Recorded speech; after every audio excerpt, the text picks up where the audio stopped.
Келесі өтетін тақырыбымыз бізде санның бөлінгіштік белгілері. Яғни біршама сандарымыз бар біздің шығаруға керек болатын. Бір дейді. Бірдің бөлінгіштік белгісі. Яғни бірдің бөлінгіштігіне кез келген сан бірге бөліне береді. Сондықтан не жазамын жанына мен? Кез келген сан. Немесе орнына не деп қойсам болады? R-ді қойсам бола ма? R-ді барлығы жатады, нақты сандардың барлығы жатады деген сөз. Енді санның екіге бөліну ережесі. Сан екіге бөлінетін болса, бағана екіге бөлінетін қандай сан бар еді? Ол әрине жұп сан болу керек, жұп сан болу керек, немесе қандай сандар аяқталу керек? 0, 2, 4, 6, 8 осы цифрларына аяқталу керек. Жұп сан болу керек кеттік. Енді санның үшке бөліну ережесі. Бұл ережесін біздер қорытып шықсақ та болады. Бізде қызық ережесі бар негізі. Былай көрейік. Бізде А, Б, С деген қандай да бір сан болсын. Толық сан дегенді білдіреді. Яғни мысалы үшін мен жерге алып 23 деген сандыма алатын болсам, оны мен 2 көбейтілген 10 қосылған 3 көбейтілген 1 деп жаза аламын. Мына 10-дығын 10-ға көбейтіп, бірлігін бірлікке көбейтсем болады ғой.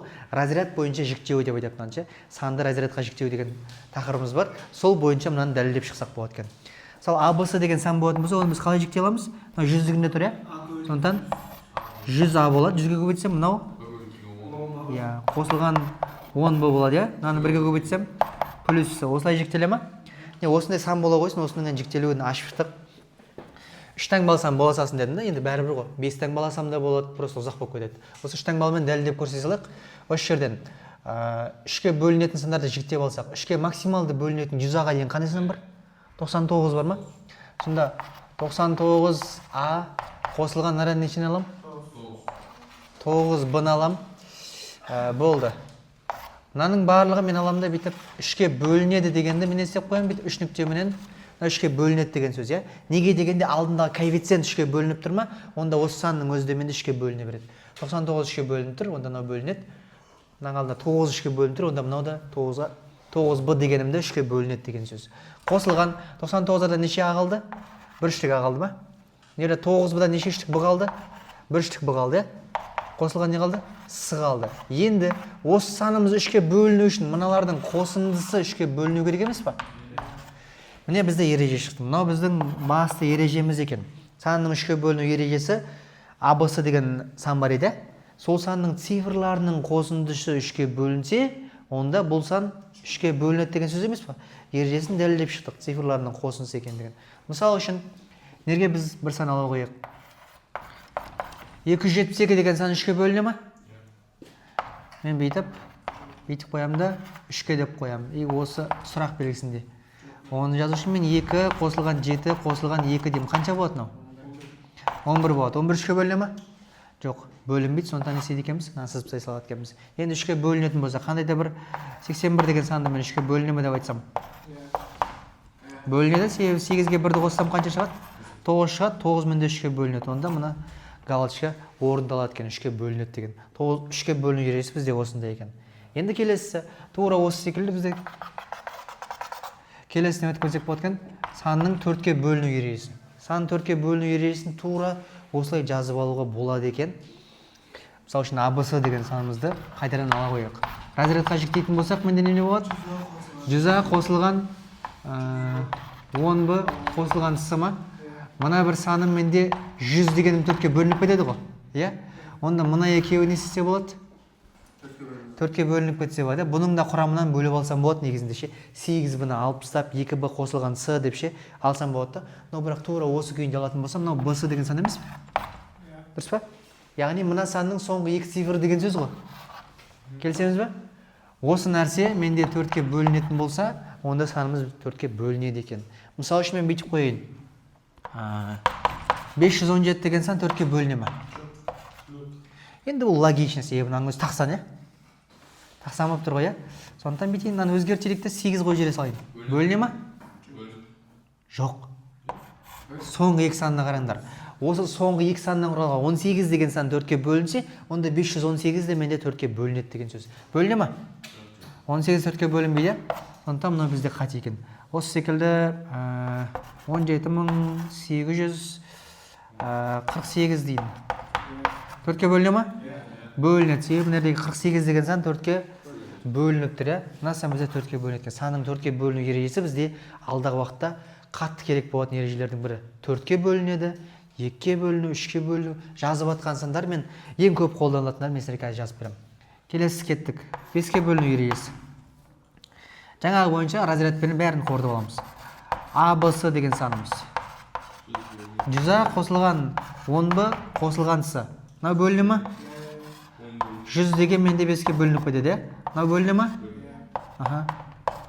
С 5-ке бөліну үшін ол сан қандай болады? Максимум. Либо ол 0 болады, либо ол 5 бола ма? Сонда санның соңғы цифры деген нәрсеге тура келмейміз ба? Мына бір С немене болу керек екен? 5 или 0 болу керек екен. Осы жерде айтатын болсам, кез келген сан жазамыз. 17 деймін, нерге нешені қоям 5-ке бөліну үшін? Либо 0 қоям, нерге. Либо 17 деймін да соңына нешені қоям? 5 қоям. Сонда 170 5-ке бөлінеді, или 175 5-ке бөлінеді. Соңғы цифрларына қарап біздер 5-ке бөлінетіндігін айта береді екенбіз. Енді кеттік. Так. 6-ға бөліну ережесі деп менерге бір жаза кетсем, қазір осыған ойлана кетейін. Потом 7-ге бөліну ережесіні бізде обычно сұрамайды негізі. Но керек болса бір оқып алсаңыздар болады. Мен 4 ережесін білуші едім. ОБТ несінде немесе квал тестіде оны сұрамайды, сондықтан біз оған қазір тоқталмаймыз. Қатты қызықсаңыздар жазып алсаңыздар болады. 6-ға бөліну дегеніміз 6 деген санды мен қалай жазып алсам болады? 2 көбейтілген 3 десем бола ма? Онда мен не істеймін? 2-ке бөліну ережесінде қолданамын, одновременно 3-ке бөліну ережесінде қолданамын. Яғни ол санның 2-ге бөлінетін болса немене болу? Жұп болу керек, әрі цифрларының қосындысы 3-ке бөліну керек екен. Кетік нерге бір сан жаза қойық. Банальный болып қалу. Мақыл, 512 деген сан 6-ға бөліне ма? Жұп деген галочка орындалып тұр ма? 2-ге не істеп тұр? Бөлініп тұр, иә? 3-ке ше? Цифрларының қосындысы. 5, 1, 2-ні қоссам 8 ба? Наған бөлінбейді екен. Онда 6-ға да десейді? Бөлінбейді екен. Тура осы секілді бір санала қойсақ. Так, 700. Так, 700. Етекші. 6-ға бөліне ма нау? Мына соңғы сан жұп па? Онда 2-ге бөлініп тұр ғой. 3-ке ше? 7, 3, 8-ді қосайық. 18 ба? Бөлінеді. Наған бөлініп тұр? Онда бұл сан не істейді? Толықтай 6-ға бөлінеді деген сөз екен. Міне 6-ға бөлінеді өттік. Нерде 8-ге бөліну ережесін қолдансақ болады? 8-ге. Енді ойланып көрейік. Қараңыздар, осы жерде мен 8 деген санға мен жеке тоқталмақшымын. 2-ге бөліну ережесі жұп сан еді, бұл неге қараушы еді? Соңғы цифры 2-ге бөлінсе деген нәрсені айта берсек болады ғой, немесе соңғы цифрлары осымен аяқталса дейді. 4-ке бөліну ережесінде қандай болды? Соңғы 2 цифры болды ма? 8-ге бөліну ережесінде немене болып кетуі мүмкін? Соңғы 3 цифры болады. Себебі 2 деген 2-нің 1 дәрежесі, 4 деген 2-нің квадраты, 8 деген 2-нің кубы, 16-ға бөліну ережесінде немене болып кетеді? 2-нің 4 дәрежесі болған соң соңғы 4 цифры бөлінді деп 4 цифрын қарастырсақ болады екен. Осы жерде енді кеттік 8 тоқтатамыз да 9-ға бөліну ережесін көрейікші. 9-ға бөліну ережесінде жаңағындай біздер біз санымызды ала қойық. А, Б, С деген сан бола қойсын. Разрядқа жіктелсе 100-а қосылған 10-б қосылған С болады. Мынаның ішінде қанша бөлінеді? 99 А десем болады, иә? Қосылған адан 9 Б-ны алсам болады, иә? Неше ағап кетті менде? Ағап кетті, Б қалды, плюс С қап кетті, иә? Мынаның барлығы не істейді менде? 99-да барлығы бұның бәрі менде 9-ға бөлініп тұр. Онда бізге А плюс Б плюс С 9-ға бөлінсе болды емес па? Мынаның барлығы дегеніміз 9-ға бөлінсе. Яғни тоже бұнікі қандай екен? Цифрларының қосындысы 9-ға бөлінсе, онда ол сан 9-ға бөлінеді, иә? Тағы қай ережеде болды бұл? Қай санда болды? 3-те болды, 3 пен 9-дікі бар екен. 3-те цифрларының қосындысы 3-ке бөлінсе, 9-да цифрларының қосындысы 9-ға бөлінсе, онда ол сан 9-ға бөлінеді деген сөз. Сол үшін жаңағы біздің санымыз. Так, 700. 738 бөлінетін бет? 9-ға. 9-ға. Қосындысы цифрларының 18, е? 18 ондан 9-ға бөлініп тұр деген сөз. 9-ға бөліну ережесі. Енді 10-ға бөліну ережесін жазу керек па? Соңында 0 болу керек бітті, е? 10 деген соңында 0 бар ғой. мінекей осылай. Сосын бізде 11-ге бөліну ережесі деген бар. Қалай ойлайсыңдар? 11-ге бөліну ережесі. Мен бір сан айта қойын. 11-ге бөліну ережесі. Санды жазатын болсақ, мысал үшін мен 100, бүйтіп қойын. Сан неге бөлінеді? Мысал үшін ала қойсам. Екеуін қоссам, не шығады? 8 шығады, иә? Наны бірінші орын, екінші орын, үшінші орын деп қарайтын болсақ, тақ орындағы цифрлардың қосындысы жұп орындағы цифрлардың қосындысына тең болса болды деген ережесі бар. Мысал үшін бір санды көрейік. Бір осыны шынымен разрядқа жіктеп алатын болсам ше, қазір ұзаққа кетеміз жіктеуіне ше. Сондықтан біздер былай жасайық бұны. Жазуға болады. Мысал үшін 2 дейін, мынаған 8 дейін, мына жерге 5 дейін, мына жерге 1 дейік, мына жерге неше болады бөліну үшін? 7, мына жерге 2 түседі. Міне қараңдар. Тақ орындағысындар қандай? 2, 5, 2, иә? Қосынсы қанша болып тұр? 9 ба? Мына екеуін қосыншы ше? 9, иә? Осы санды 11-ге бөліп көріңізші калькуляторменен. Бөліну керек бұл нәрсе. Көрдіңдер? Шығып тұр ма? Бөлініп тұр, иә? Вот, ережесі осындай екен. Бұны не істесек болады? Разрядқа жіктеп тауып алуға болады екен. Қызық болса, көрсеңдер болады. А басы деп, жаңа 9-б дегенде 11А, 11Б деп бөліп алсаңдар. Ең қызығы, нерге жіктеп көре саламыз ба? Шынымен? Так, қандай сан аламыз? 3 таңбалы жетер ме екен бізге? Жетіп қалатын жар. 100А қосылған 10Б қосылған С. Мен 5 таңбалымен жазып көрдім, 3 таңбалымен енді бір жазып көрейік. 99 бөлінеді, иә?